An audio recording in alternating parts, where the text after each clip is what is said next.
Hi, I'm Chris Martirano with American Music and Sound and our good friends at Kraft Music. I'm going to be showing you the Nord Drum 2 percussion synthesizer, a very, very cool module. Today I'm using it with a set of Nord pads, but you can also trigger it from your own drum pads and from triggers. Don't forget to check out the great bundles that Kraft has put together for you for extra value.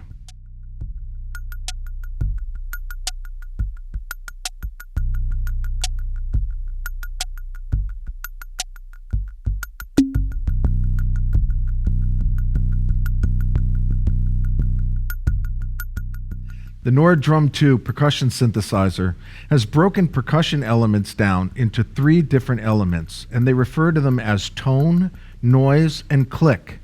And they have a variety of parameters that you can adjust to adjust tone.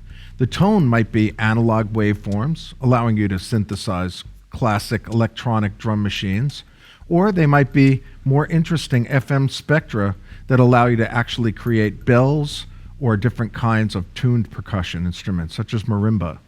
Very, very cool stuff. And then they have this really nice ability to tailor decay through envelopes. They've got resonant filters, so you can filter the sounds. You have these really cool controls that allow you to overdrive the sound. And then you have this cool effect that they call essentially echo, but it's not using a DSP effect. It's actually triggering the voice multiple times. And you can apply that to one single trigger or to the entire kit if you like.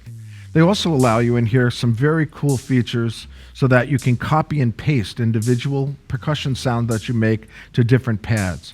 The pads can be used in tandem with input triggers. So you can be using triggered sounds and also the pads. So very, very cool setup. I love the stand, very modern. At this point, this is a great add-on if you were a drummer playing acoustic drums. You could put piezos, or piezo's, however you like to pronounce them, on your acoustic drums and then trigger these sounds. Or you could have this pad over on the side for novelty sounds. I'm going to just show you one of the patches we put together here and then go through some of the editing features. We're going to have another player, Kavi, that's going to come in, and he's going to play some cool drum grooves for you and show you a little bit how he uses it live. I'm more of a programmer and less of a drummer.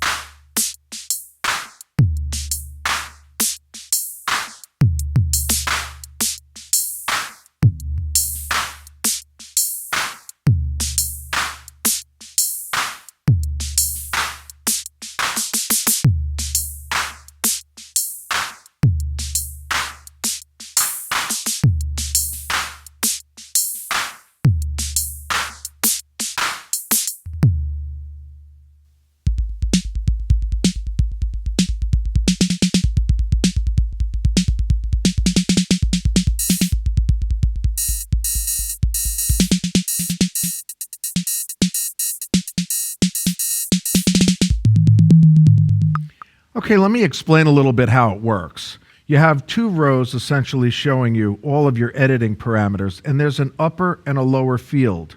So if you want to get to the lower row, you press the row select, and this will toggle between upper and lower row. If you want to get to the secondary function that's in red, bolded in white type on a red background, then you hold the lower parameter button.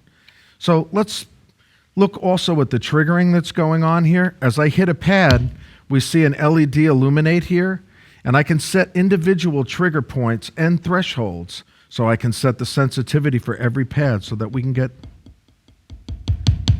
very, very good sensitivity. Green indicates that we're playing the pad. Red indicates the threshold. So when I hit really hard, it stays illuminated for a longer period of time, telling me the threshold is set correctly. If it wasn't, it would blink on and blink off quickly. On this pad, on the 3rd pad that I'm playing, which is triggering the input channel 3, I'm using a hi-hat, and you can see that it's choking off. When I hit it, it comes on and off, indicated also by the red LED. Then I have each on my other pads a simulated snare drum. This is all synthesized using these elements, 2 toms, and then a kind of a click. All right, so I'm going to edit my kick drum a little bit. I'm going to press the bottom row here and go to my pitch. Maybe I want a higher kick. Maybe I want a longer decay, like an 808. That's good. And maybe I want a little bit of that click that I was talking about, a little more click on the... So now I have more of a rock kit. If I want to make the sound a little bit more Simmons-like, if you will, or the electronic drums that we remember from the 80s and 70s, very, very simple layout. It's cool. There's EQ, so I can now EQ this if I want. I might even go up and jump up to the EQ. There are bands and then the amount of gain that you want to boost. So I'm going to boost something in the 2K range, and I'll just shift that right now, and we'll change that a little bit. So here we go.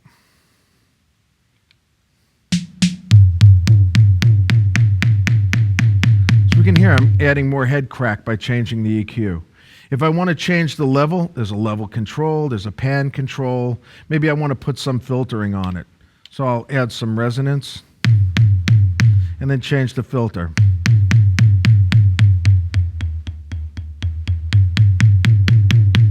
So it's a very subtle filter. I'm going to work on my snare drum a little bit here. I'm going to add a little more sizzle to the snare. So I'm going to go to my noise element, and I want to add a little bit more decay to the noise element. So I'll do that. So now I've just loosened the snares a little bit. Maybe I want to tune up the pitch a little bit. And I might add a little bit more bend. I'll change the bend time a little bit so that I can there you go. And I'm going to add a little of this echo effect. So let's change the amount, the level. And so we'll change the gain. Right now I have it doing 9 repeats.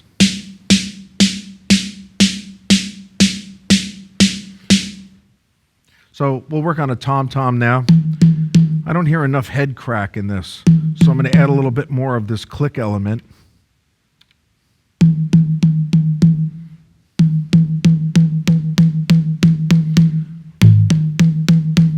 I'm going to add a little bit of the noise into it.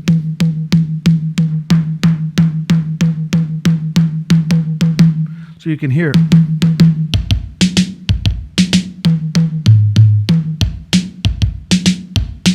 Very different than what I had before. If I step through some of the presets and just let you hear some of them, there's a lot of creative stuff in here.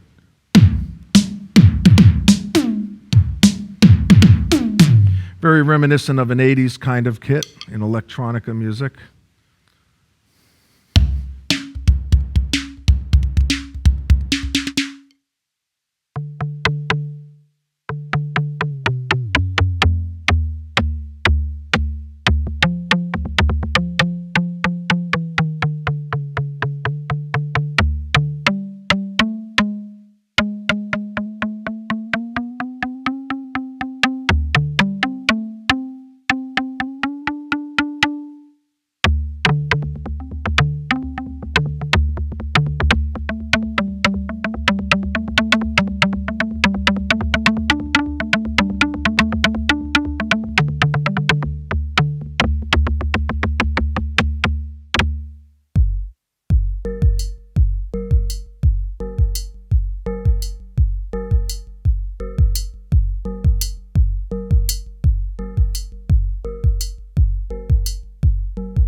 Again, I'm Chris Martirano with American Music and Sound, and this is the Nord Drum 2.